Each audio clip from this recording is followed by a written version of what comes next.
వైకా jewellers వెలలేని Vaibhogam తరుగులేని నమ్మకం. ఇప్పుడు మన కాకినాడలో డిసెంబర్ 5న ఘనంగా ప్రారంభం కాబోతోంది.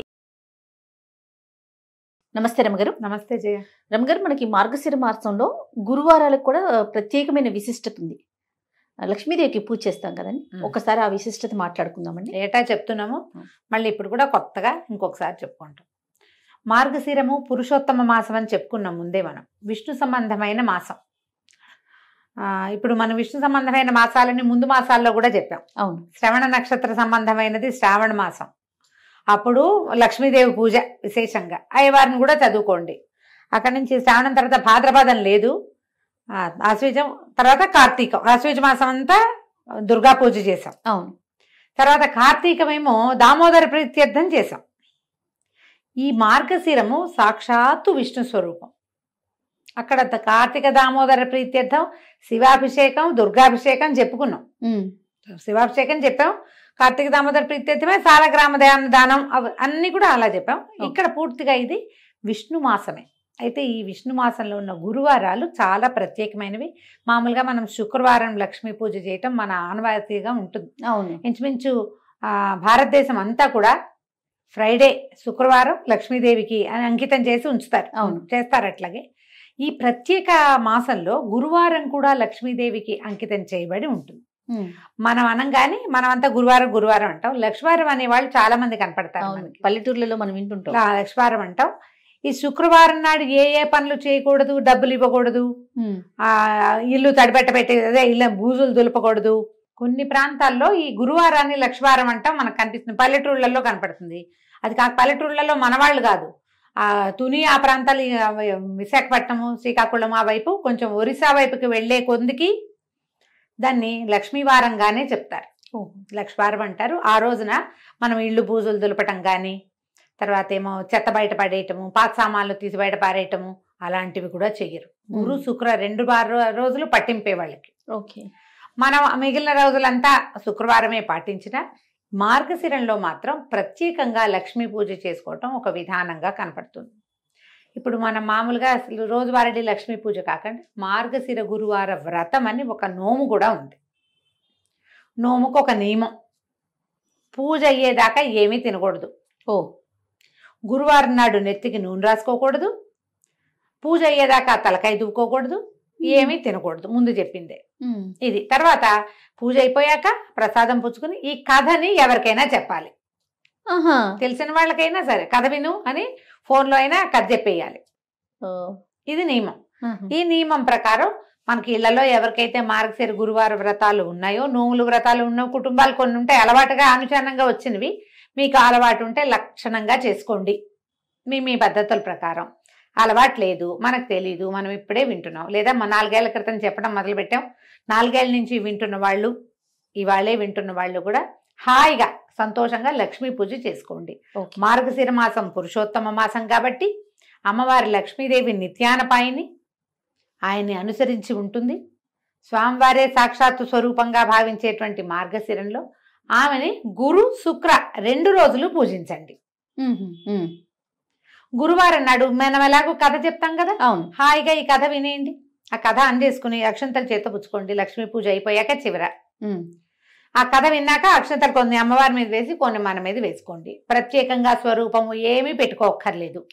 మీ ఇంట్లో ఏ లక్ష్మీదేవి పటం ఉందో, ఏ లక్ష్మీదేవి విగ్రహమో ప్రతిమా విశేషమో ఉంటుంది. కొంతమంది దగ్గర కాయిన్స్ ఉంటాయి, బంగారు రూపులు ఉంటాయి, వాటికి పూజ చేసుకునే అలవాటు ఉంటే చక్కగా ఆ రూపుకే, ఆ ప్రతిభకే, ఆ ఫోటోకే పూజ చేసుకోండి. లక్ష్మీ పూజ సులువుగా చేసుకునే విధానం చిన్న చిన్న పుస్తకాలు దొరుకుతాయి. లక్ష్మీ పూజ విధానం కొనుక్కోండి, 5-10 రూపాయల్లో దొరుకుతుంది.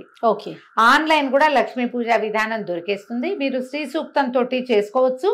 మామూలుగా షోడశోపచారాల పూజకి కూడా చిన్న చిన్న పుస్తకాలు అవైలబుల్గా ఉంటాయి. అవి చూసుకుని చక్కగా చేసేసుకోండి. పూజ చేసుకోవటం 5 వారాలు 4 వారాలు వస్తాయి. ఈ సంవత్సరం 4 గురువారాలు ఉన్నాయి. ఎందుకంటే డిసెంబర్ 2 నుంచి మనకి మార్గశిర మాసం మొదలైంది. పోలిపాడ్యం చేసుకున్నాం కదా, అంటే ఈ నెల 4 గురువారాలు ఉన్నాయి. 4 గురువారాలు వచ్చినాయి. మార్గశిర గురువారాలు 4. ఒక సంవత్సరం 5 వస్తాయి. 5 వచ్చినప్పుడు 5 రకంగా చేసుకుంటాం. 4 వస్తే ఇక 4 రకంగా. ప్రతి వారము ఒక్కొక్క నివేదన చేసే విధానం వ్రతస్థులకి, ఎవరైతే మార్గశిర గురువార వ్రతం ఉందో వాళ్ళకి, మనలాంటి వాళ్ళకి ఆ హడావిడి ఏం లేదు. మామూలుగా చక్కగా పరమాన్నం వండటం, కొంచెం శనగపప్పు వేసి వండుకోండి. మీకు ఓపిక ఉండి చేతొచ్చి శక్తియుక్తులుండి బాగా సేవించాలన్న ఆశ ఉంటే బూరెలు అలాంటివి కూడా చేసుకోవచ్చు. శనగపప్పుతో బూరెలు చేస్తాం కదా, అమ్మవారికి శనగపప్పు ప్రీతి. లక్ష్మికి సంబంధించిన ధాన్యాలలో ఈ పప్పుల్లో ఇది ముఖ్యమైనది శనగపప్పు. మీకు ఎవరు చెప్పారు? ఇలాంటి చొప్పదంటు ప్రశ్నలు వేయకండి దయచేసి. శనగపప్పు లక్ష్మీదేవి ప్రశ్నలు కూడా ఎదుర్కొంటున్నారు రమణ. బ్రహ్మాండంగా మీకు ఎవరు చెప్పారు? మీరు వెళ్ళి అడిగారా? ఆవిడ మీ పక్కింట్లో ఉంటుందా? ఇలాంటివి అడుగుతారు. అంటే సనాతనంగా వస్తుంది, మన మన మనం ముందు తరం వాళ్ళు చేశారు, మనం చేస్తున్నాం, అట్లా చేసుకుంటూ పోతాం కదా. అంతే. దానికి ఒకళ్ళు వచ్చి చెప్తారా? చెప్పాలా? అడుగుతారమ్మా. నువ్వు ఎంత సీరియస్ మ్యాటర్ గురించి మాట్లాడినా దాని మీద ఒక చొప్పదంటు ప్రశ్న అంటారు, దాన్ని వేస్తూ ఉంటారు. మీకు కావాలంటే మీ పక్కింట్లో లక్ష్మీదేవి ఎవరన్నా ఉంటే కనుక్కోండి. మా పక్కింట్లో ఉంది లక్ష్మీదేవి. మా ముందు ఇళ్లలో ఉంది, చెప్తుంది. మా ముందు తరాల్లో ఉంది మనకి, అందుకని మనకు తెలిసింది. అంతే. శనగపప్పుతో ఏదో ఒక పదార్థం చేసుకోండి. పరమాన్నం చేసుకుని పెట్టుకోవచ్చు అమ్మకి, మీ ఓపిక. నివేదన చేసుకోండి చక్కగా.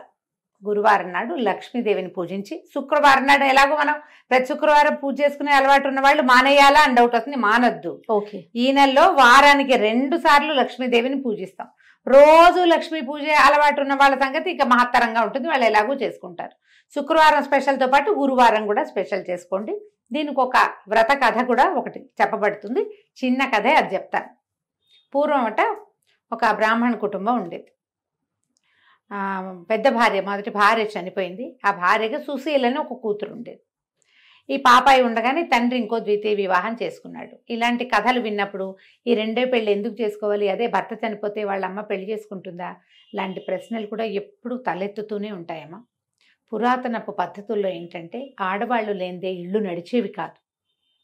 మగవాళ్లే ఆడపని మగ పని చేసేసేయటము కుదిరేది కాదు. పైగా బ్రాహ్మణ గృహాలలో వీళ్ళకి అగ్ని అవన్నీ నియమాలు ఉండేవి.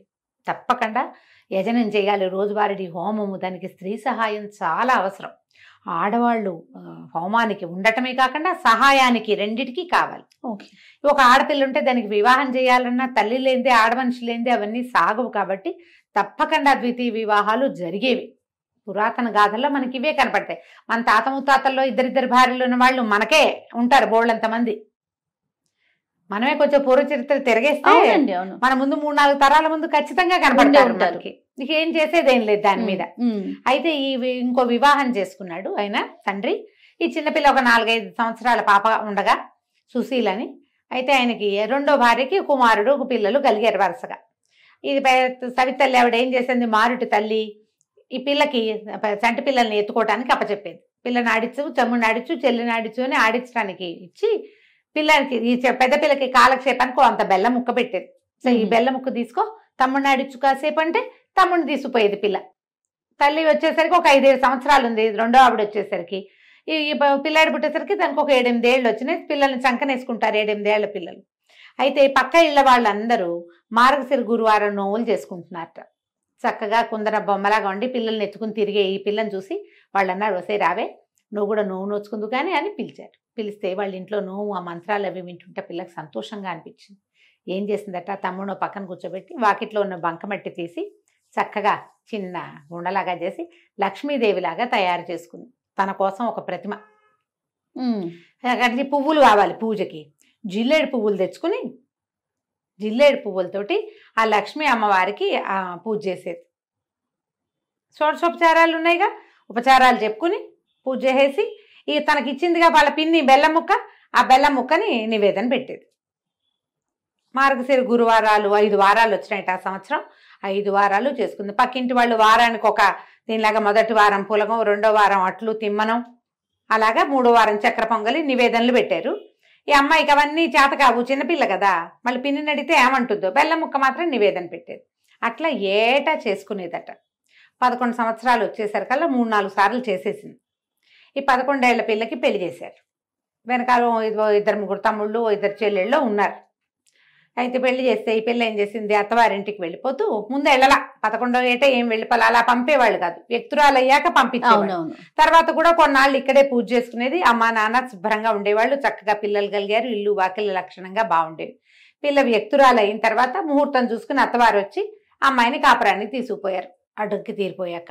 తీసుకెళ్తే వెళ్తూ వెళ్తూ ఈ అమ్మాయి ఏం చేసింది, తను పూజ చేసిన ఆ బంకమట్టి లక్ష్మీదేవి ఉంది కదా, లక్ష్మీదేవి ప్రతిమ, మృణ్మయ ప్రతిమ, అది తీసుకుని వెళ్ళిపోయింది. తీసుకెళ్ళిపోయాక అత్తవారు కొంచెం పర్వాలేదు బాగానే ఉండేవాళ్ళు. ఈ అమ్మాయి వెళ్ళేసరికి వాళ్ళకి ఇప్పటి ముప్పటిగా పాలు పొంగినట్టు సిరులు పొంగిపోయినాయి వాళ్ళ ఇంట్లో. చక్కగా ఏటా నోవులు చేసుకునేది లక్షణంగా. అంతకుముందు ఇక్కడ ఉంటే బెల్లం ముక్కలు అవి పెట్టేది. అక్కడ అత్తవారింటికి వెళ్ళాక దాని సొంత ఇల్లు, సొంత ప్రపంచంగా చక్కగా వారానికి ఒక నివేదన చొప్పున చేసుకుని లక్షణంగా వ్రతం చేసుకుని అందరినీ పిలిచి తాంబూలాలు వాయినాలు ఇచ్చి లక్ష్మీదేవికి సంతోషం ప్రీతికరంగా ఉండే పనులన్నీ చేసేది. ఇప్పుడు ఇక్కడ ఒక ప్రశ్న, లక్ష్మీదేవికి ప్రీతికరమైన పనులు ఏమిటి?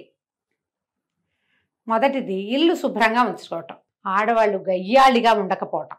గయ్యాళి ఆడవాళ్ళకి సిరి నిలవదు. మనం ఇప్పుడు వెంటనే మనకు ఒక లిస్ట్ వస్తుంది, అబ్బో మా వాళ్ళు గయ్యాలి వీళ్ళు గయ్యాలి వాళ్ళ దగ్గర బోల్ డబ్బులు ఉన్నాయి.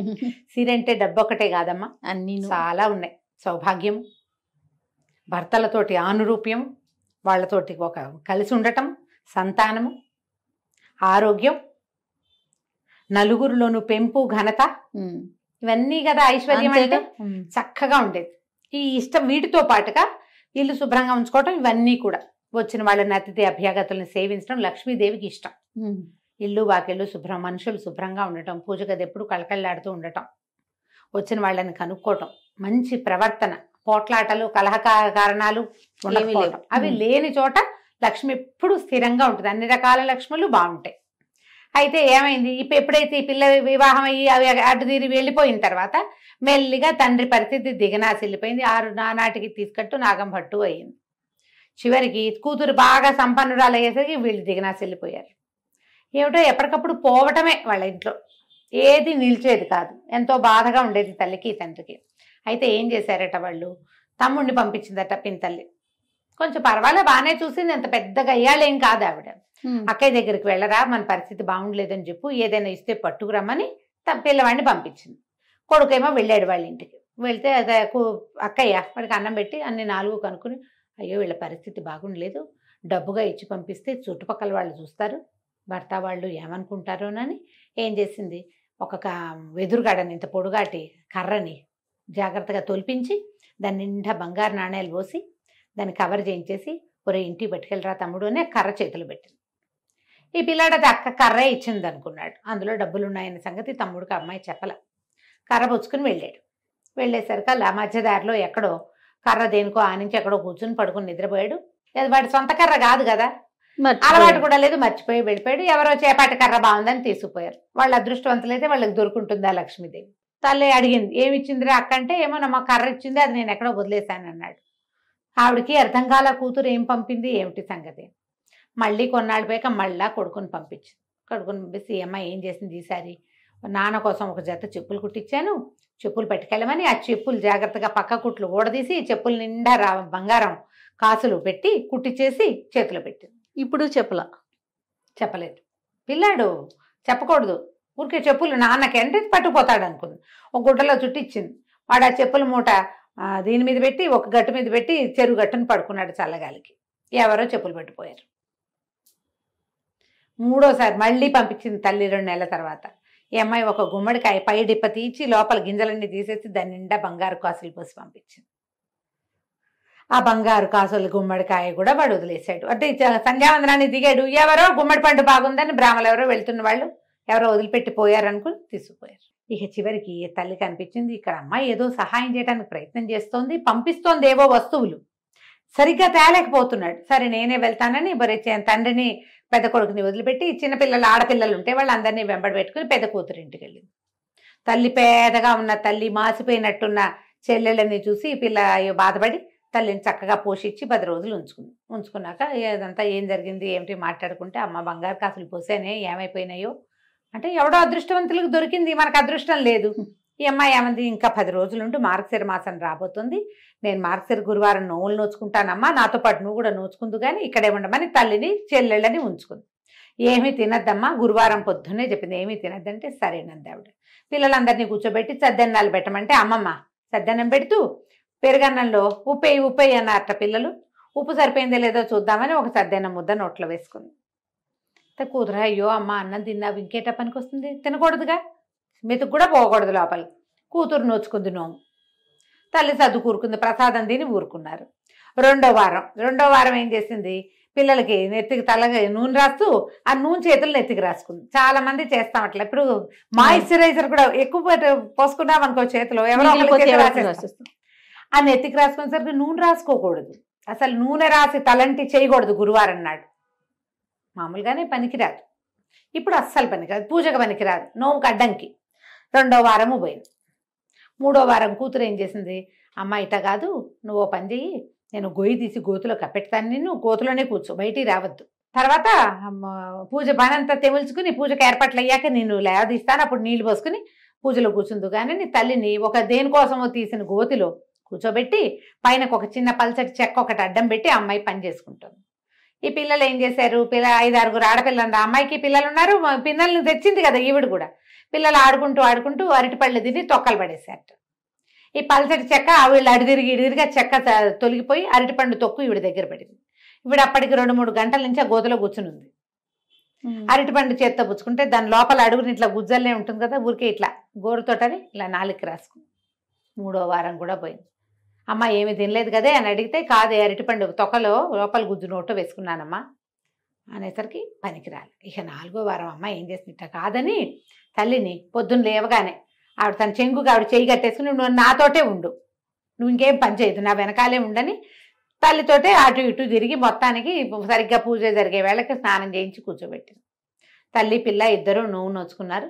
తాంబూలాలు వాయనం పెట్టారు లక్ష్మీదేవికి. పెట్టి లక్ష్మీదేవిని ప్రార్థించింది.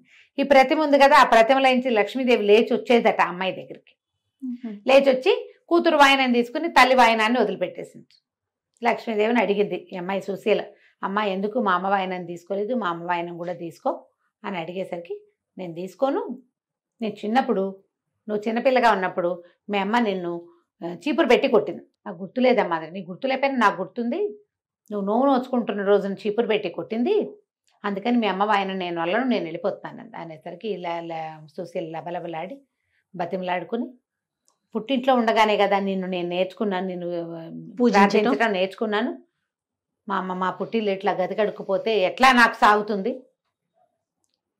నా తమ్ముళ్ళు అందరూ బాగుండాలి కదా అని బతిమలాడి అమ్మతో క్షమాపణలు చెప్పించి ఇంకెప్పుడు చేయదు, ఎప్పుడూ చేయలేదు. ఆ రోజు ఏదో చంటి పిల్లలతోటి బాధపడుతూ మా అమ్మ అట్లా ఉద్రేకంలో చేసింది, తర్వాత నన్ను బాగా చూసుకుంది, నాకు పెళ్లి చేసింది, పురుళ్ళు పోసింది అని బతిమలాడి లక్ష్మీదేవిని ఒప్పించింది.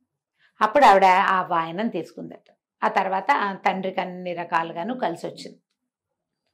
తండ్రి పిల్ల తర్వాత చెల్లెళ్ళు పెళ్ళిళ్ళు అయినాయి, తమ్ముడికి పెళ్ళి సంతానం కలిగింది, పుట్టిల్లు కూడా చక్కగా ఉంది. దీంట్లో ఈ కథలో నీతి ఏమిటి, మనతో పాటు మన పుట్టిల్లు కూడా బాగుండాలని కోరుకోవాలి. లక్ష్మీదేవికి అత్యంత ఇష్టమైన విషయాలలో తను ఎక్కడి నుంచి బయటకు వచ్చానో అది కూడా బాగుండాలన్న కోరిక ఉండటం ఆమెకి ఇష్టం.